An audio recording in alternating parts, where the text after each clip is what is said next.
Assalamualaikum, selamat datang di channel Kak Anis. Pada video kali ini kita akan belajar kelas 5, tema 8, subtema 2, pembelajaran 1. Tonton sampai selesai ya.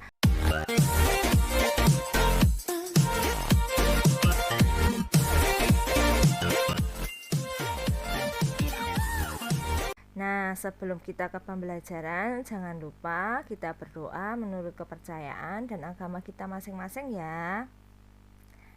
Perhatikan gambar-gambar di atas.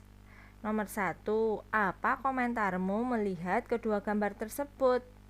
Di situ ada dua gambar. Bagaimana komentarmu? Nah, jadi yang gambar A menunjukkan daerah yang subur dengan cadangan air yang melimpah. Sedangkan gambar B menunjukkan daerah yang gersang dengan tidak adanya cadangan air. Sekarang nomor 2, gambar manakah yang lebih indah dilihat? Menurut kalian, gambar mana yang lebih indah dilihat? Yang 3, dapatkah lingkungan seperti gambar A berubah seperti gambar B? Apa yang menyebabkan? Yaitu bisa saja atau dapat disebabkan hilangnya cadangan air tanah atau sumber air yang diakibatkan tidak adanya daerah peresapan. Nah, sekarang yang nomor 4, dapatkah lingkungan seperti gambar B berubah seperti gambar A? Bagaimana caranya? Nah, menurut kalian dapat tidak? Jika kalian jawab dapat, maka berikan alasannya. Kemudian yang nomor 5, sebutkan cara-cara biasa kamu lakukan dalam menjaga lingkungan rumah dan sekolahmu. Apa saja yang biasa kamu lakukan? Bisa saja seperti menjaga kebersihan, menjaga kelancaran saluran air, menanam tanaman pohon. Nah, kalian bisa menambahkan yang lain ya. Siklus air tanah. Proses siklus air menyebabkan air bergerak meninggalkan tanah ke udara. Selanjutnya, air turun lagi ke tanah dalam bentuk air hujan. Nah, air yang turun ke tanah ini ada yang masuk ke sungai. Aliran air di sungai ini akan terkumpul kembali di laut.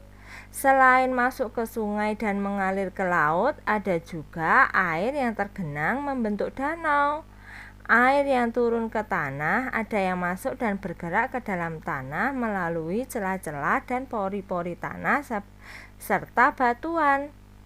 Air yang masuk ke dalam tanah ini kemudian menjadi air cadangan atau sumber air.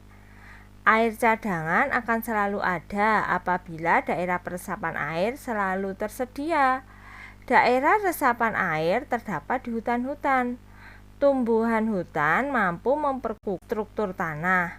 Saat hujan turun, air tidak langsung hanyut, tetapi air akan terserap dan tersimpan di dalam tanah. Air yang tersimpan dalam tanah akan menjadi air tanah. Air akan lebih mudah menyerap jika terdapat banyak tumbuhan. Air yang menyerap akan diserap oleh akar tumbuhan. Air yang menyerap akan diserap oleh akar tumbuhan tersebut. Adanya air dan akar di dalam tanah menyebabkan struktur tanah menjadi kukuh dan tidak mudah longsor. Nah, menyimak uraian tersebut dapat disimpulkan bahwa keberadaan hutan itu sangat penting. Hutan berperan dalam penyimpanan air. Oleh karena itu, kita harus senantiasa menjaga kelestarian hutan. Saat ini, hutan banyak yang gundul akibat penebangan liar. Selain penebangan, hutan dapat rusak akibat pembakaran. Pepohonan di hutan ditebang atau dibakar dengan alasan tertentu, seperti untuk membuka lahan pertanian, perumahan, atau industri. Kegiatan-kegiatan ini dapat mengurangi kemampuan tanah dalam menyimpan air. Akibatnya, pada saat hujan terjadi banjir, dan pada saat kemarau banyak daerah mengalami kekeringan. Pembangunan jalan yang menggunakan aspal atau beton dapat menghalangi meresapnya air hujan ke dalam tanah. Akibatnya, pada saat hujan, air tidak dapat meresap ke dalam tanah. Hal ini menyebabkan terjadinya banjir dan air menggenang di jalan-jalan. Nah, apa akibatnya jika daerah resapan air semakin berkurang? Jadi, apabila daerah resapan air semakin berkurang, cadangan air di bumi ini semakin menipis. Hal ini dapat mengakibatkan sungai-sungai dan danau menjadi kering. Keringnya sungai dan danau menyebabkan proses penguapan semakin menurun. Menurunnya proses penguapan ini menyebabkan berkurangnya pengendapan titik-titik air di awan. Keadaan ini tentu mengurangi terjadinya hujan. Kamu telah membaca teks siklus air tanah. Peristiwa apa yang terdapat pada teks? Bagaimana urutannya? Tuliskan dalam diagram alir berikut. Nah, di sini Bu Anis beri contoh ya, yaitu judulnya siklus air tanah. Peristiwa pertama yaitu apa tadi? Air bergerak meninggalkan tanah ke udara dan air turun lagi ke tanah dalam bentuk air hujan. Setelah itu peristiwa kedua, air cadangan akan selalu ada apabila daerah resapan air selalu tersedia. Peristiwa yang ketiga, apa? Kalian tulis di bawah ini ya. Sekarang ayo kita berdiskusi. Kerjakan tugas berikut bersama kelompokmu. Nomor 1, tulislah proses terjadinya air tanah. Proses terjadinya air tanah yaitu air bergerak meninggalkan tanah ke udara melalui proses penguapan. Selanjutnya, air turun lagi ke tanah dalam bentuk air hujan. Air yang turun ke tanah ada yang masuk dan bergerak ke dalam tanah melalui celah-celah dan pori-pori tanah serta batuan. Air yang masuk ke dalam tanah ini kemudian menjadi air cadangan atau sumber air. Yang nomor 2, tulislah faktor-faktor yang mempengaruhi berkurangnya ketersediaan air tanah. Faktor apa saja? Yang pertama yaitu kegiatan membuka lahan, pertanian, perumahan, atau industri dapat mengurangi kemampuan tanah dalam menyimpan air. Yang kedua, pembangunan jalan yang menggunakan aspal atau beton dapat menghalangi meresapnya air hujan ke dalam tanah. Yang ketiga, berkurangnya daerah resapan air mengakibatkan cadangan air di bumi semakin menipis. Sekarang nomor 3, tulislah kegiatan yang dapat kita lakukan untuk menjamin ketersediaan air tanah.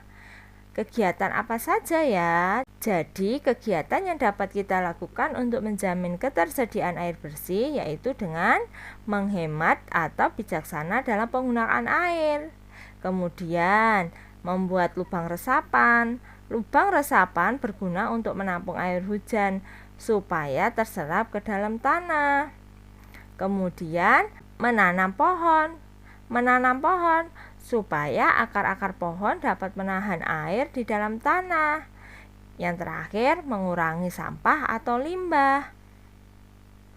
Sekarang, ayo kita mencoba. Lakukan kegiatan berikut bersama kelompokmu. Yang pertama, siapkan air, batu, bongkah-bongkahan batu, dan 2 buah wadah, misalnya loyang. Yang kedua, pada satu loyang letakkan batu bata, pada loyang lain letakkan bongkahan-bongkahan batu. Yang ketiga, tuangkan air ke dalam loyang setinggi 5 cm. Diamkan selama lebih kurang 1 jam. Yang keempat, setelah 1 jam, amati tinggi air pada setiap loyang. Yang kelima, apa hasil pengamatanmu? Adakah perbedaan tinggi permukaan air pada kedua loyang? Ada perbedaan tinggi permukaan air pada kedua loyang. Yang keenam, apa yang terjadi pada air loyang yang berisi batu bata? Jadi yang berisi batu bata itu air berkurang. Yang ketujuh, apa yang terjadi pada air di loyang berisi bongkahan-bongkahan batu?